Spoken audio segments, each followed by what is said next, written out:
What is going on, guys? Jack here and welcome to episode 80 of the Bristol Rovers career mode series. And in this episode we're going to start things off with a squad report. If you do want to see any of the players' growth, then do pause the video and have a look. There's some players that have grown quite a lot, but there's other players that haven't. And I just want to start things off by saying thank you guys for the support that you gave me on the last episode. Once again, we managed to smash that like button and hit over 40 likes. I think it's currently on 60 likes, which is absolutely incredible. Your support on this series is just fantastic, and if we can keep that up on this episode, that would be much appreciated. But I just want to tell you something, and that is there is a straw polling in the description down below. It would really mean a lot to me if you guys could vote as many as you can vote as you want. It doesn't matter. I want as many people to vote as possible. So if you can click on that link in the description, please do so. Vote for the career mode choice that you do want. I've got 4 options there, I think. I've got a Valencia career mode. I've got an Inter Milan career mode.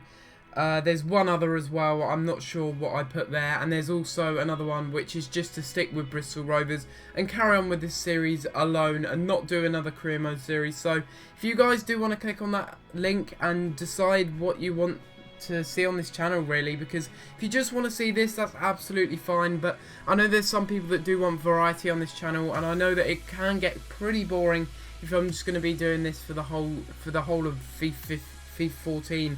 Sorry, if I'm just going to be doing this for the whole of FIFA 14, it's going to get a bit boring after a while. So, you know, I'm going to have to change things up eventually. But if you guys do want to see that now, then you have to let me know in the comments down below, and also by voting on the straw poll. So if you can go and do that, that'll mean a lot to me, and it will really let me know what you guys do want to see on this channel in the future.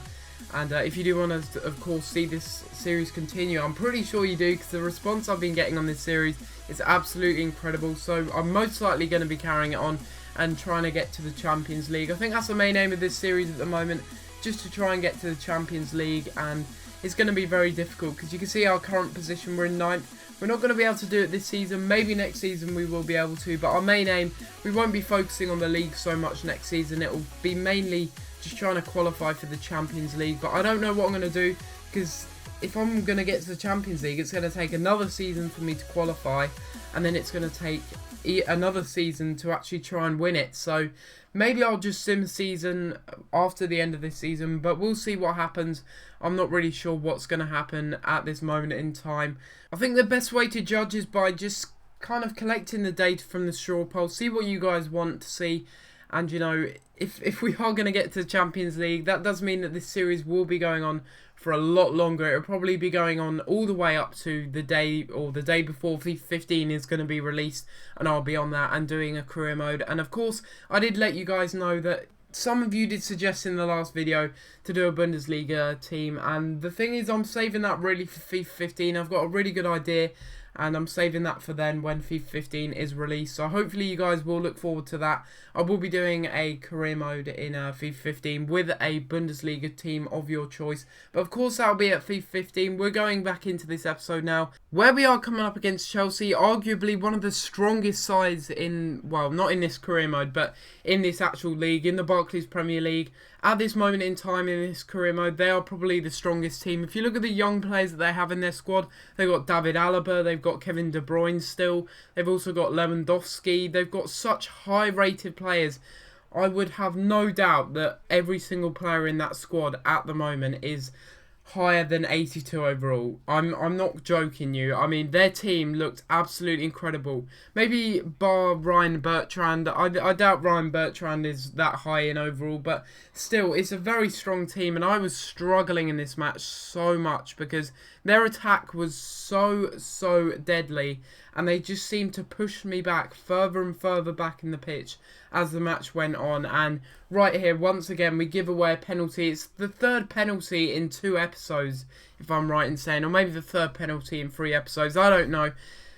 It's got to change. That's all I can say. It's really got to change. Our defence, that's something that I've really noticed. We need to sign some defenders in January, or maybe sign some defenders next year, because we really do struggle in defence, but not as much as I struggle with saving penalties. I mean, 9 times out of 10, I'm not going to be saving the penalty, and I've tried using every single technique. I've tried looking at the player's feet, But with Kevin De Bruyne, you just don't know which way he's going to go. Like, I didn't have a clue which way he was going to go because he's got a 5-star weak foot, remember? So he could have gone either way and it would have been strong anyway. And he scores that, gets his second goal in the game. He was absolutely influential in this game, as well as this man, Lewandowski. Look at this little 1-2 with Willian here.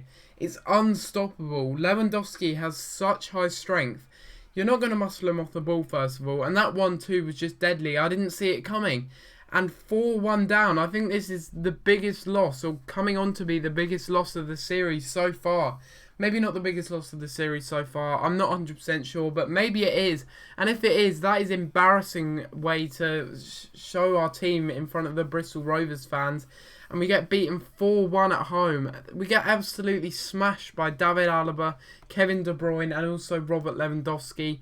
Those three players, for some reason, I don't know why, but Alaba was playing in the central midfield position. I'm pretty sure he can play there, but I don't know why he was. He's probably better suited at left back. But anyway, regardless, we lose the game. It was a pretty even game. You could argue that Chelsea had a few more chances on goal, but to be honest with you, it was a very even game and we didn't deserve to lose it by 4-1. Maybe 4-2 or 4-3 would have been a more fair result.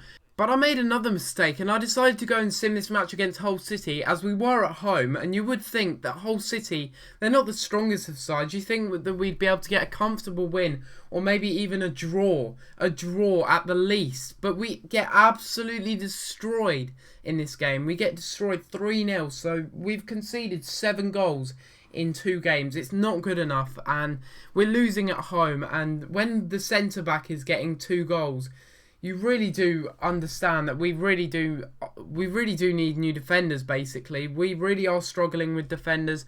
But unfortunately, you may have been able to see there, Ricardo Dano has been sold. I had nothing to do with it. I tried to add him to the loan list. I tried to give him a new contract. I didn't hear anything back, and in the end, it just went to shambles, and he's been sold. But do not worry, guys.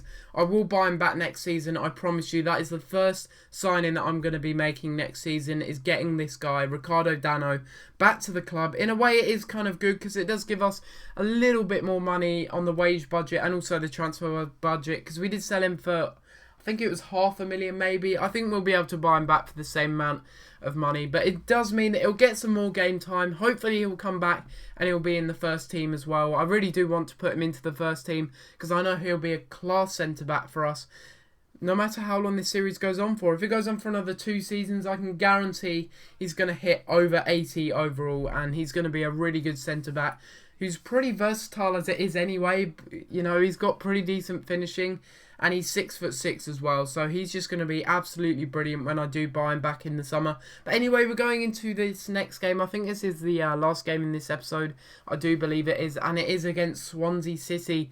Swansea City, we should really be winning this. They are at the bottom of the table currently. And I did come to the realisation that we did have a chance to get a fair few goals in this game, but we do start things off very badly here, as, you know, we're on a poor run of form at the moment. Although we're scoring a few goals, our defence is shaky, and our goalkeeper's not doing too good either. And once again, Robert Lainton lets that in. I can't really hound him too much, it's more the defence, because that is just horrible defending there.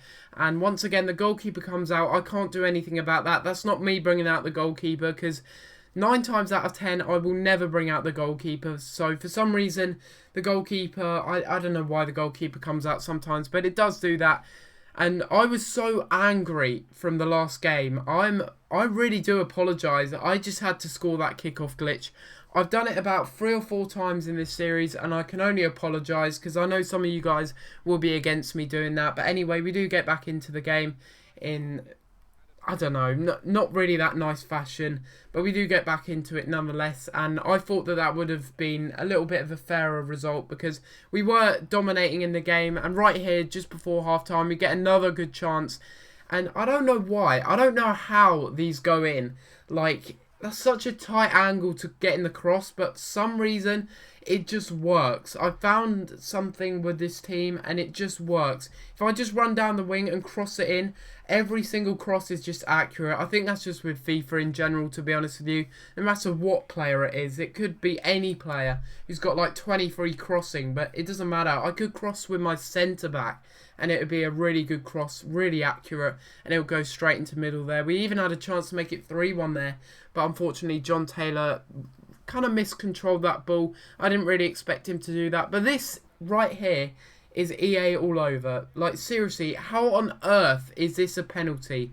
I do not know how this is a penalty. If you look back at it, it's not a clear goal scoring opportunity that's been denied here, because the goalkeeper did catch the ball, but for some reason, I don't know. I don't know how that's a penalty, but I'll take it anyway. We get a penalty in this match, and we get an opportunity to make it 3-1.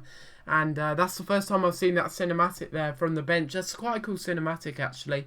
And I didn't expect that in the game. I didn't even know that was in the game. This is the first time I've seen it. But we do give it to Ryan Brunt, of course, stepping up for this. He gets it right down the middle, and that is a fantastic penalty. Lots of power on it, making sure the goalkeeper cannot save it, and that is probably one of the best penalties that I've taken in this series so far. It's got a lot of power on it, and it's right in the middle where you want it to be, and that is why it's such a well-struck penalty. And we do make it 3-1 in this match. I can only say it was deserved, really. We were dominant in this match. Swansea did have a few chances, but in the end we did win the game 3-1. That penalty was very controversial, in my opinion, and really did kind of shape the game and make it ours, really, because it didn't really deserve to be ours, but in the end it was ours. But this is going to be the end of the episode, guys. Hopefully you have enjoyed this episode. We're going to have a little look at a transfer offer, but after that it will be the end of the episode. You can see there, it was a fairly even game. Not too many chances in the game, but this is the end of the episode, as I just said. And if you can vote in the straw poll link, as I just said earlier, that would be absolutely awesome, because I do want you guys to decide what you want on this channel. But I'm going to have to leave it there, guys. Like the video and subscribe if you're new, and I'll see you next time for another video. Thanks for watching.